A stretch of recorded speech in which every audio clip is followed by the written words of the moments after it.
Olá pessoal, aqui é o professor Rogério e hoje a nossa aula é sobre localização, pontos extremos, as fronteiras, o território e a população do Brasil. Então vamos à aula.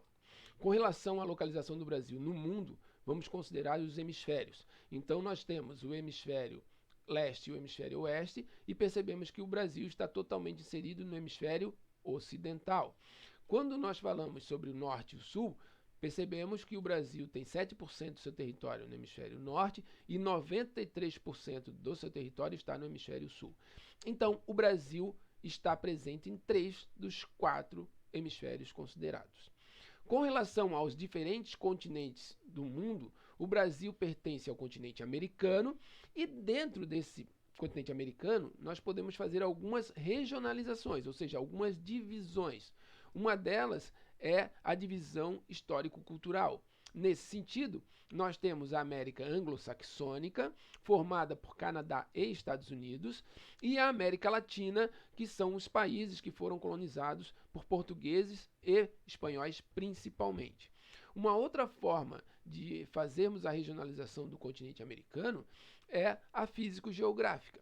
Nesse caso, teremos a América do Norte, formada por Canadá, Estados Unidos e México, a América Central, que vai ser aqui formado pela sua porção continental e a sua porção insular, e a América do Sul. No continente americano, então, o Brasil pertence à América do Sul. Mas dentro da América do Sul, nós também podemos fazer uma divisão.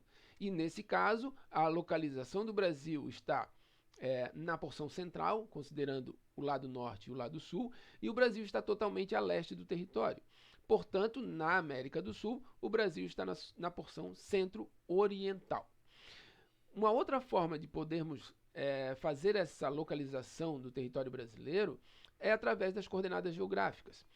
Então, para que a gente possa enquadrar o Brasil dentro dessas coordenadas geográficas, vamos estabelecer aqui os pontos extremos do nosso território, que isso vai facilitar a nossa observação. Então, no ponto extremo norte do território, nós vamos encontrar o Monte Caburaí, em Roraima. Esse ponto está a 5 graus de latitude norte. Já o ponto extremo ao sul é o Arroio Chuí. Está localizado no Rio Grande do Sul e tem 33 graus de latitude sul. O nosso ponto extremo a leste do território é a Ponta do Seixas, na Paraíba. Temos aqui 34 graus de longitude oeste. Já no nosso lado ocidental, temos a Serra da Contamana, no Acre, com 73 graus de longitude também oeste. É importante a gente perceber aqui que as longitudes do nosso ponto extremo a leste do território e o nosso ponto a oeste do território são longitudes a oeste, porque o nosso território, o Brasil, está totalmente no hemisfério ocidental. Portanto, as longitudes serão sempre a oeste. Com referência ainda à questão dos nossos pontos extremos norte e sul, nós vamos ter uma extensão de 4.394 quilômetros. Já os nossos pontos leste e oeste formam 4.319 quilômetros. Essas distâncias são muito parecidas, por isso o Brasil é considerado um país equidistante, pois as distâncias norte, sul e leste e oeste são semelhantes.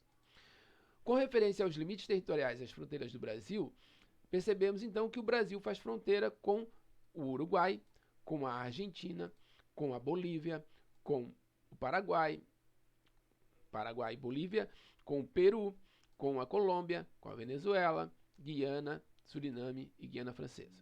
Então nós vamos ter Uruguai, Argentina, Paraguai, Bolívia, Peru, Colômbia, Venezuela, Guiana, Suriname e Guiana Francesa fazendo fronteiras com o Brasil.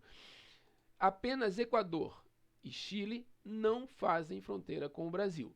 Nesse caso, percebemos que dos 12 países que formam a América do Sul, junto com o Brasil, apenas Equador e Chile não fazem fronteira com o nosso território. Bom, essa característica nos dá a noção do tamanho da nossa fronteira. Então, a nossa fronteira terrestre, ela tem uma extensão de 15.735 quilômetros, ou seja, é uma extensa área de fronteira.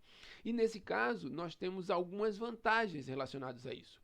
Por exemplo, a facilidade de manter relações comerciais e políticas com nossos vizinhos. Essa grande extensão territorial também vai trazer alguns problemas, e nesse caso, a dificuldade de fiscalizar e proteger as fronteiras são as principais.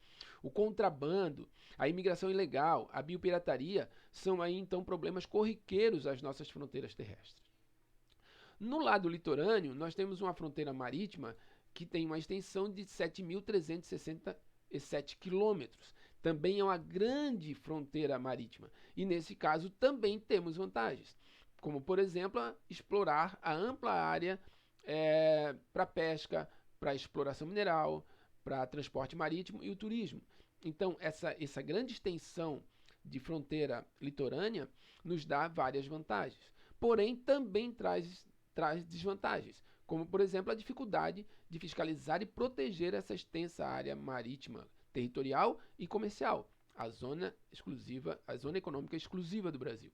Pesca predatória, a degradação ambiental são aí também ações que ocorrem ao longo do litoral, principalmente por essa dificuldade de fiscalizar as fronteiras marítimas do nosso território. Com relação ao Brasil ainda, território e população, é bom lembrar que o Brasil tem uma população, ou melhor, tem uma área territorial de 8.515 quilômetros quadrados. Essa área territorial faz do Brasil o quinto maior país do mundo em área territorial, ficando atrás apenas da Rússia, do Canadá, da China e dos Estados Unidos. Então o Brasil tem o quinto maior território do mundo. Com relação à população, hoje nós temos uma população de cerca de 210 milhões de habitantes. Isso faz do Brasil um país populoso, porque lembrando que o conceito populoso está diretamente ligado à população absoluta. Portanto, se nós temos 210 milhões de habitantes, nós somos um país populoso. Bom, dentro das características de tamanho da população, o Brasil hoje é a sexta maior população do mundo. Só vai ficar atrás da China, Índia, Estados Unidos, Indonésia e Paquistão. É interessante aqui lembrar ou salientar que o Brasil perdeu a posição de quinta maior população do mundo para o Paquistão já em 2017, certo? O Brasil, então, hoje se figura na sexta colocação em relação às populações do mundo. Um outro detalhe sobre a população brasileira importante é a densidade demográfica. Nós temos hoje uma densidade demográfica que é de 24 habitantes por quilômetro quadrado. Lembrando que essa densidade demográfica ela vai ser tomada a partir do momento que nós pegamos a população absoluta e dividimos pela área territorial. Então, população absoluta dividido pela área territorial nos dá a densidade demográfica, que nesse caso é de 24 habitantes por quilômetro quadrado. A densidade demográfica demonstra que o nosso país é um país pouco povoado, certo? Porque nós temos pouca população por quilômetro quadrado. O detalhe aqui é que a densidade demográfica ela vai mostrar como seria se a população brasileira fosse bem distribuída pelo território, algo que não é verdadeiro, porque nós sabemos que a densidade demográfica é um dado estatístico, certo? Mas não é, então, no caso, uma verdade absoluta em relação à população no território. Uma outra forma de a gente analisar a população brasileira é a distribuição da população pelo território. Olhando esse mapa e analisando o mapa, nós percebemos que a população brasileira está concentrada principalmente nessa região mais próxima ao litoral. Na região central e no interior do Brasil, nós temos baixa ocupação. Então, a população brasileira concentrando-se mais próximo ao litoral faz com que nós percebamos que a população brasileira no território é mal distribuída.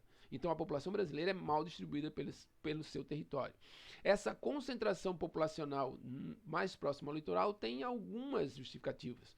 Uma delas é ser aqui a região de início da ocupação do território brasileiro. Uma outra é estar essa região mais próxima da Europa.